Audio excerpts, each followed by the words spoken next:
दिल्ली में जमीन दिखाकर ठगी करने वाला गिरोह सक्रिय। बता दें, एक मामला नॉर्थ दिल्ली के संगम विहार इलाके का है, जहां मोहम्मद वाहिद नामक प्रॉपर्टी डीलर के साथ 2 लाख रुपए की ठगी की गई। आपको बता दें, ठगी का शिकार बनाने वाले यासीन मलिक और शाहिद नामक व्यक्ति ने दिसंबर 2021 में 111 गज का एक प्लाट संगम विहार इलाके में मोहम्मद वाहिद को दिखाया और कहा, इस प्लाट के मालिक को पैसे की बहुत जरूरत है, अगर अब इस प्लाट को आप खरीद लेते हैं तो मार्केट रेट से कुछ कम में मिल जाएगा। सर, मेरे पास ये शाहिद करके और अफसरून और उनके साथ में लोनी से योगेश कुमार जी, वो साथ में आए हुए थे और इन्होंने 111 गज का प्लॉट मेरे को कहा कि ये ले लो।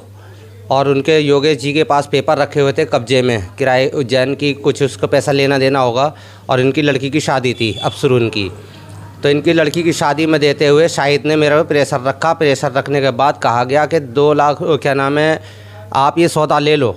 मैंने कहा भाई मैं अभी ये सौदा नहीं लूँगा। करते करते इन्होंने थोड़ा सा मामला, जब उस गली में 28,000 30,000 रुपये गज का रेट था, तो इन्होंने मुझे 20,000 रुपये गज का कह के और मेरे से फ्रॉड करने के लिए मामला 2 लाख रुपए ले लिए गए। इन्होंने पक्का एग्रीमेंट करा गया और पक्का एग्रीमेंट करने के बाद जो धोखा इन्होंने मुझे दिया है 2 लाख रुपए का, ना ही तो ज़मीन पे कभी मलबा भरवाया, ना ही मेरे कागज़ करे, जबकि मैंने कैंसिल की पर्ची भी ले रखी है। इनको फ़ोन भी करता रहा हूँ, मगर इन लोगों ने कोई सुनवाई नहीं करी। उसमें मलबा डलवाने की बात थी कि मलबा डलवा के मैं पेपर करूँगा, तो ये इन्होंने मलबा डलवाया नहीं, तो उस पर टाइम पे भी नहीं पहुँचे, ना ही ये काम करा। 2 लाख रुपए देने के बाद में मेरे सर बहुत परेशान हूँ। कैसे कैसे करके मैंने किसी से पैसे लिए थे, फिर वो जिससे पैसे लिए थे मैंने उसको 22,000 रुपये गज प्लॉट बेच दिया था, क्योंकि मेरे पास पैसा था नहीं। 40,000 रुपये मेरे पास था, 160 पार्टी से लिया, 2 लाख रुपए उसको दे के मैंने एग्रीमेंट पक्का कराया। किसी तरह यासीन मलिक और शाहिद नामक व्यक्ति ने मोहम्मद वाहिद को अपने जाल में फंसाने के बाद अफसरून नामक व्यक्ति से 111 गज के प्लाट का 20,000 रुपए गज के हिसाब से सौदा करवाकर 2 लाख रुपए बयाने के तौर पर अफसरून को दिलवा दिए।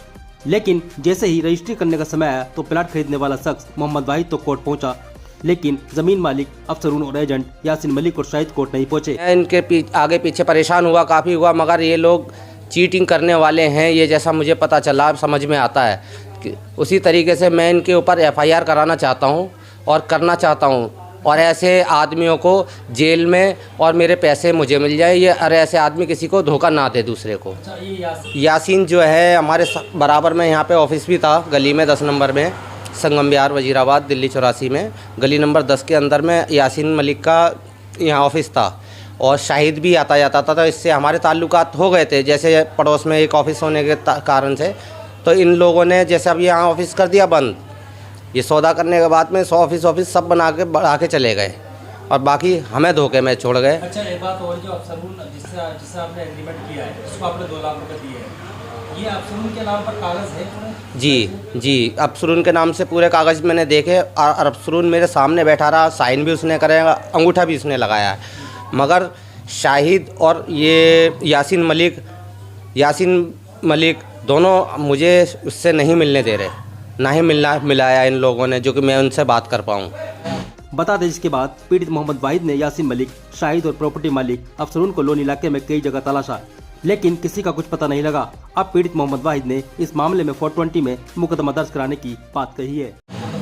यासीन मेरे को मिला, कहने लगा दूसरी जगह पे ले लो माल। मैंने कहा भाई मेरे को दूसरी जगह क्यों लूँ, मेरा माल यहाँ पे लिया गया है, मैंने बेच रखा है, मेरे तो उसको भी तो देना है। अगर उसने अगला आदमी मेरे पे केस कर देता तो मैं तो बगैर मतलब मेरे बच्चे वीरान हो जाएंगे, मैं रोड पे आ जाऊँगा। मेरे पे तो सर, मैं तो सेल परचेंज का काम है मेरा, कोई डिलीवरी का काम तो सिर्फ है नाम का, सिर्फ मेरा सेल परचेंज का काम है, मैं ख़रीद बेच का काम मेरा नहीं है। मगर जो कोई माल सस्ता आ गया था तो मैंने भी इसी वजह से 20 में लेके 22,000 रुपये का आगे जियाउल अहमद को बेच दिया था। तो उन्होंने मेरे को 1,60,000 रुपये उन्होंने दिए, 40,000 रुपये मेरे पास थे, तो मैंने 2 लाख रुपये इनको बयाना पक्का करके दे दिया। उसके बाद ये अभी तक ना ही पलट के वापसी आए, ना मेरी बात करते हैं, ना मेरे से बात होती है।